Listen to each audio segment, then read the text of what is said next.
रविदास मंदिर में महिलाओं का कैडर कैंप था और उस कैडर कैंप में आई हुई महिलाओं से बात करना चाहेंगे। सबसे पहले आपका नाम जानना चाहूँगा। मेरा नाम राजेश्वरी है। राजेश्वरी कहाँ से हैं? मैं गौतम नगर शिवनपुरे से हूँ। देखा जाए तो 15 अगस्त 1947 को ये देश आज़ाद हुआ। क्या आज भी आप अपने आप को आज़ाद मानते हैं या इस ब्राह्मणवाद या पाखंडवाद या जो मनवादी व्यवस्था उससे गुलाम हैं? मैं तो अपनी तरफ से पूरी सहमत हूँ कि मतलब मैं आज़ाद हूँ, ना मैं गुलामी में हूँ और ना ब्राह्मणवाद में फंसी हुई हूँ। मैं बाबा साहब के मिशन में लगी हुई हूँ। करीबन मुझे 5-6 साल हो गए मैं बाबा साहब के मिशन में लगी हुई हूँ। मैं ब्राह्मणवाद से बहुत अलग हूँ। जिस तरीके से देखा जाए ये आज़ादी पूरी तरीके से आज़ादी नहीं है, कुछ लोगों का मानना है, क्योंकि कहीं ना कहीं हमें मानसिक और शारीरिक गुलाम बनाया हुआ है इस ब्राह्मणवादी व्यवस्था ने। क्या कहेंगे? ये हकीकत है कि ब्राह्मणवाद हमें गुलाम बनाया हुआ है। इसमें कुछ ऐसी बहनें हैं, कुछ ऐसे भाई भी हैं जो क्या कहूँ गुलामी में फंसे हुए हैं। वो माता और बाबा के उसमें पाखंड में फंसे हुए हैं। बाबा साहब को नहीं समझते हैं। बाबा साहब को जिस दिन समझ लेंगे वो पाखंड से निकल जाएंगे। वैसे देखा जाए अगस्त का महीना चल रहा है, अगस्त के महीने में बहुत सारे त्यौहार होते हैं। अभी रक्षाबंधन आ रहा है, तकरीबन जो है महिलाएं इस त्यौहार को बड़े जोर शोर से मनाती हैं। क्या रक्षाबंधन मनाने से महिलाओं का सशक्तिकरण होगा या बाबा साहब की विचारधारा से या बाबा साहब के विचारों से सशक्तिकरण होगा महिलाओं का? रक्षाबंधन मनाने से कुछ नहीं होगा। ये खाली एक पाखंडवाद है।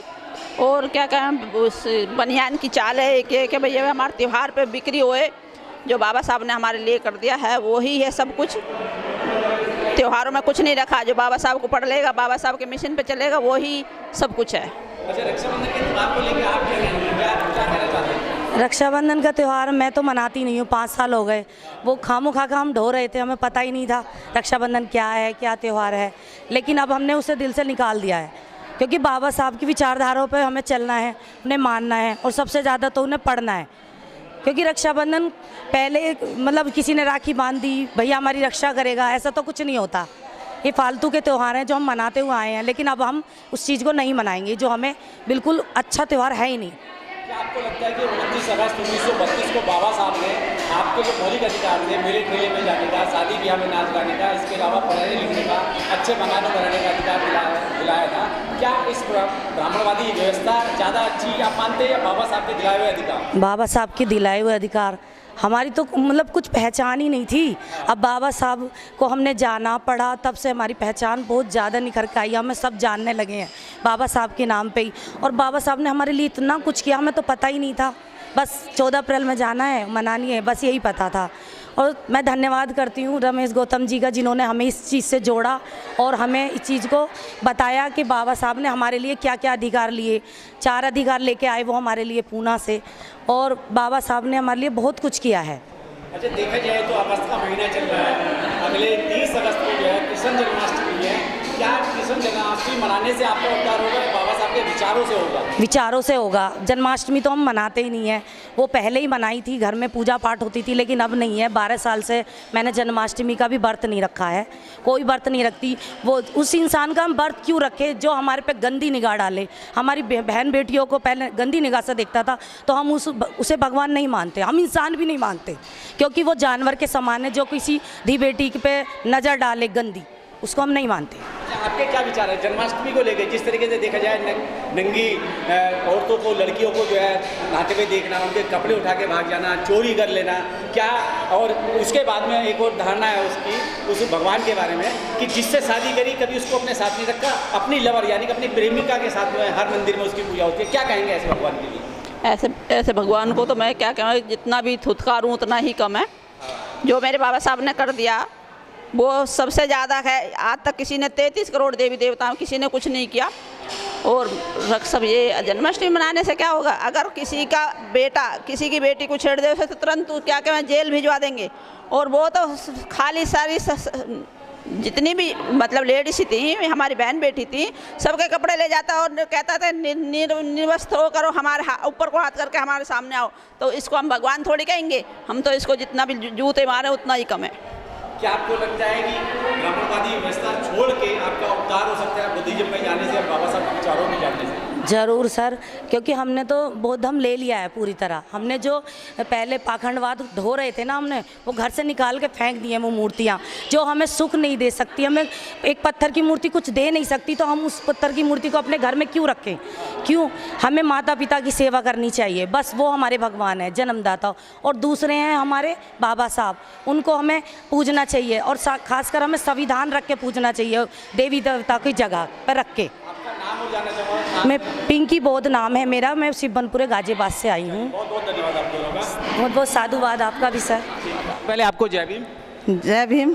क्या नाम है आपका? मेरा नाम बीना नागवंशी है। कहाँ से आए बीना जी? मैं गाजियाबाद से बिलोंग करती हूँ। अच्छा अच्छा। आज देखा जाए तो यहाँ महिलाओं का एक जो है छोटा सा कैडर कैंप था और चर्चा थी अगस्त के महीने की। अगस्त के महीने में बहुत सारे त्यौहार होते हैं, आज़ादी भी हुई। 15 अगस्त 1947 को हम आज़ाद हुए। क्या आज भी आप अपने आप को आज़ाद मानते हैं? हाँ, अपने आप को आज़ाद, जब से बाबा साहब से जुड़े हैं अपने आप को आज़ादी मानते बाबा हैं। साहब से जुड़े हैं तब से आज़ाद मानते हैं। हाँ जी। तो ये जो ब्राह्मणवादी व्यवस्था, ब्रह्मवादी व्यवस्था, उसने कहीं ना कहीं तो गुलाम बना हाँ हाँ, उसने गुलाम बना कर रखा, लेकिन हम जब से बाबा साहब से जुड़े हैं हम अपने आप को आज़ाद मानते हैं। और बाबा साहब से जुड़ने के बाद बहुत अच्छा लगता है और बाबा साहब के लिए काम भी कर रहे हैं जी। अच्छा, देखा जाए तो अगस्त का महीना त्योहारों का, बहुत बड़े त्योहारों का महीना होता है और इसमें अगस्त में जो है रक्षाबंधन का त्यौहार भी आता है। तकरीबन ज़्यादा जो महिलाएं होती हैं वो कहीं ना कहीं अपने भैयाओं के लिए राखी बंधन के लिए इस त्यौहार को मनाती हैं। क्या राखी बांधने से बहनों का सशक्तिकरण होगा या उनका उद्धार होगा या बाबा साहब की विचारधारा पर चलने से? बाबा साहब की विचारधारा से चलने पर उद्धारकरण होएगा। और जब से हमने बाबा साहब को माना, हमने ये तीज त्यौहार सब छोड़ दिए हैं। ना ही हम रक्षाबंधन मनाते, ना ही हम भैया दूज मनाते, ना हम करवा चौथ मनाते, ना हम होली, कुछ नहीं मनाते हम। सिर्फ बाबा साहब को मानते हैं। क्या आपको नहीं लगता कि ये सब त्यौहार मनाने से आपका कुछ फ़ायदा हो रहा है, लाला बनिए का, या ब्राह्मण का नुकसान हो रहा है? ब्राह्मण का, लाला बनियों का नुकसान हो रहा, हमारा फ़ायदा हो रहा। जो हम पैसा बचा रहे अपने बच्चों की पढ़ाई के लिए बचा रहे हैं, उन्हें पढ़ा रहे हैं, उन्हें आगे बढ़ा रहे हैं। जब पढ़ेंगे तभी तो कुछ जानेंगे। बाबा साहब कहते थे कि शिक्षा वो शेरनी का दूध है, जो पिएगा वही दाढ़ेगा। क्या बाबा साहब इस बात से कहाँ तक सहमत है? मैं बिल्कुल इस बात से बहुत ज़्यादा सहमत हूँ और मैं मानती हूँ जो पढ़ेगा वही धाड़ेगा। बाबा साहब ने सही कहा। कहने का मतलब ये कि इस देश के अंदर जितने भी ये पाखंडवाद है या ब्राह्मणवाद है या इसके अलावा जितने मनवादी प्रोग्राम होते हैं, आयोजन होते हैं या त्यौहार होते हैं, इनको छोड़ के उसका पैसा अपने बच्चों की शिक्षा में लगाएं। यस, मैं चाहती हूँ जो बाबा साहब से जुड़े और माने बाबा साहब को और अपना पैसा बचा कर अपने बच्चों की पढ़ाई में लगाए, वो अच्छा है। अच्छा, अभी अगस्त का महीना चल रहा है, इसके अलावा जो है अगस्त में कृष्ण जन्माष्टमी भी आती है।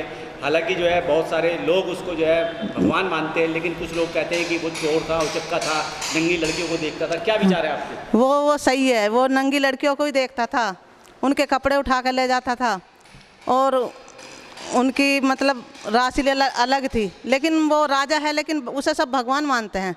वो राजा नहीं है, वो भगवान नहीं है, राजा है, लुच्चा लफंगा है। लुच्चा लफंगा है। आज की तारीख में अगर देखा जाए कोई किसी की बेटी को छेड़ दे तो थाने कचहरी हो जाते हैं। क्या आज की तारीख में अगर वो होता तो क्या होता? आज अगर वो होता तो ऐसी होता, थाने कचहरी होती, थाने कचहरी होती, जेल होती, उसे सजा होती उसे।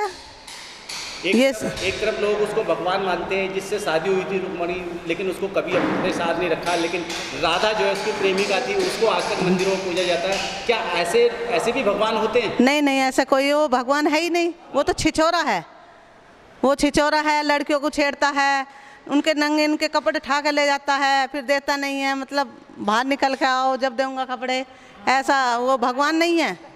लेकिन उसको जो है पूरे भारत के अंदर बड़े हर्षोल्लास के साथ में त्यौहार मनाया जाता है। आप जैसी बहुत सारी बहनें हैं, औरतें हैं, माताएं हैं, उसको भगवान मान के त्यौहार मनाती हैं, भूखे रहती हैं। क्या कहेंगे ऐसी औरतों के लिए और बहनों के लिए? मैं कहूँगी वो उन्हें भगवान मानने नहीं, उनका व्रत नहीं रखें। मीटिंगों में आए, बाबा साहब को पढ़ें, किताबों में पढ़ें, मीटिंगों में आए, मीटिंगों सुने, और जब बाबा साहब को जानेंगी तो वो भी ऐसा काम छोड़ देंगी। धीरे धीरे मतलब समाज आगे बढ़ने लग रहा है। ऐसा बहुत कमी है, ना के बराबर है। पिछली बार अभी होली गई थी, बहुत जागरूक है। अब क्या होली ऐसी थी, मतलब सड़कों पर रंग नहीं था कि सब अब बाबा साहब को मानने वाले हैं। कुछ लोग हैं जो नहीं मानते, लेकिन वो भी सब धीरे धीरे आ जाएंगे।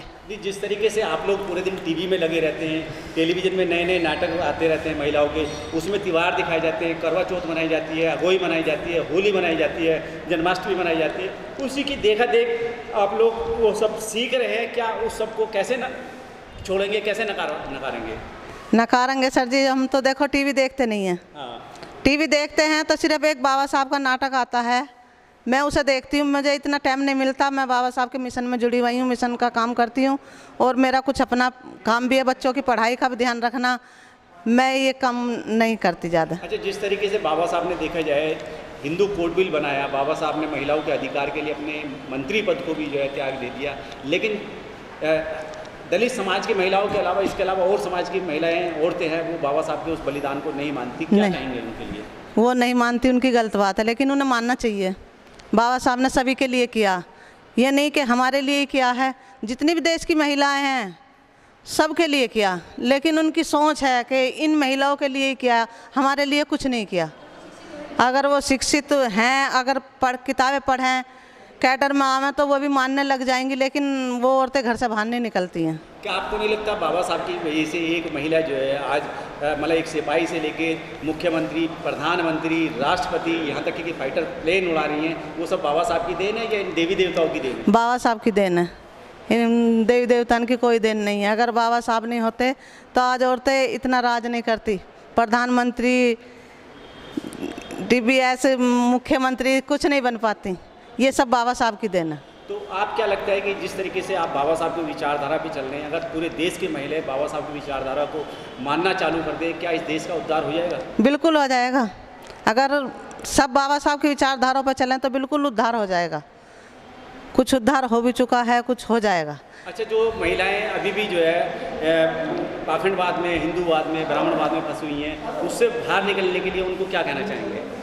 पाखंड में बस यही है कि भीम ज्ञान चर्चा से हम जुड़े हुए हैं, रमेश भाई साहब हैं, उनके माध्यम से जुड़े हुए हैं और चर्चा होती रहती हैं। लेडीज़ वहाँ आएँ तो जाने बाबा साहब को, तभी तो मानेंगे बाबा साहब को।